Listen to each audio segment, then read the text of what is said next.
Sur les hauteurs de Saulxures-sur-Mezelotte, le refuge de création proposait au public des animations singulières, notamment une soirée expo d'art et prestations musicales, à l'étage de la musique baroque et au rez-de-chaussée de l'électro-jazz.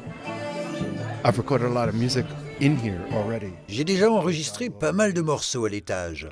Pouvoir travailler ici, c'est véritablement une bénédiction. Initié par une éditrice et un ex-critique culinaire depuis plusieurs saisons, ces événements sont basés sur le partage et les rencontres. Avec mon collègue Jackie, encore ici présent, qui a pris sa retraite à Ventron, on anime toute cette cuisine. Et autour de la cuisine, il y a vraiment quelque chose de très fédérateur. On ne vient pas juste voir une exposition, on vient vivre un moment au refuge. Le site vient d'être certifié ERP, établissement recevant du public. Il sera donc accessible prochainement aux personnes à mobilité réduite. Il est hors de question ici d'être un lieu de l'entre-soi, entre artistes, entre gens qui aiment l'art, etc. Non, là l'idée c'est vraiment de s'ouvrir au maximum à l'extérieur. À suivre en janvier une exposition de gravure et de peinture grand format, ainsi qu'un concert en duo du violoncelliste Stan Duguay. Alors le point de départ, c'est une copine qui est assistante sociale avec qui je discute. Elle a noté des rencontres un peu incongrues qui la faisaient marrer parce qu'elle est dans un métier un peu difficile, avec des gens difficiles et je me rends compte que les gens qui sont aidants, ils aiment bien des fois avoir des petites parenthèses où ils peuvent un peu se marrer quand même. Et moi, évidemment, en tant qu'humoriste, je m'intéresse à ces histoires et je découvre des trucs complètement dingues et qui m'intéressent d'autant plus que ce sont des histoires vraies. C'est des nouvelles qui font une page ou deux, ce sont parfois juste une tirade, parce qu'il y a parfois des espèces de sorties comme ça, venues de nulle part, que je mets un petit peu en exergue, en gros, et puis d'autres histoires qui méritaient d'être illustrées.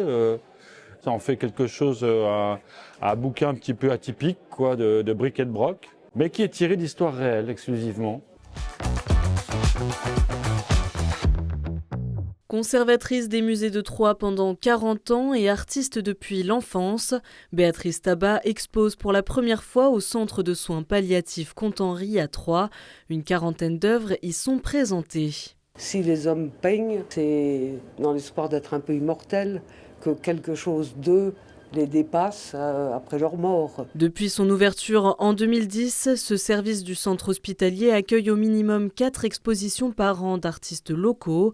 L'art a un rôle à jouer dans ce lieu où les humains sont confrontés à la fin de vie. Ces couloirs qui étaient un peu anodins et tristes, à chaque fois que vous passez devant une œuvre, il se passe quelque chose. L'art, ça parle de vie et de mort, il faut bien le dire. Mais peut-être que ça permet de l'accepter plus facilement. Les peintures et sculptures de Béatrice Tabat, réalisées entre 2002 et aujourd'hui, accordent une large place aux chiens, mais également au regard et au visage, avec le souci d'évoquer l'humanité. On m'a toujours dit que c'était un service extrêmement humain, extrêmement ouvert, bienveillant.